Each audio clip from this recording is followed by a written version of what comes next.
কড়া রোদে লম্বা লাইন ও দীর্ঘ অপেক্ষা রয়েছে আগের মতোই, শুধু পাল্টেছে বিক্রির ধরন।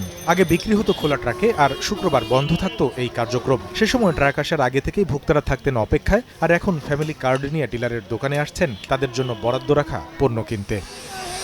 এখনও পণ্য বুঝে নেয়ার তারা রয়েছে, শুধু কেটে গেছে না পাওয়ার শঙ্কা। হিসাবের 3 জায়গায় তাদের নাম লিখে বাজার মূল্যের চেয়ে প্রায় অর্ধেক দামে ডাল, তেল ও চিনি বিক্রি করছে টিসিবি, যা হাতে পেয়ে স্বস্তির কথা জানান ভোক্তারা। আগে সিরিয়াল ধরে দাঁড়ায় থাকতাম, অনেক সময় আমরা পাইতাম না। এখন এই কার্ডটা যেহেতু আমাদের হাতে আসছে, আমরা এটা পাবো। আগে তো মনে করেন বয়স্ক মহিলারা চাপাচাপি করতো, হয়তো ব্যথা পাইতো, হয়তো দৌড়াদৌড়ি করতো, ওগুলার থেকে এখন আমরা অনেক খুশি।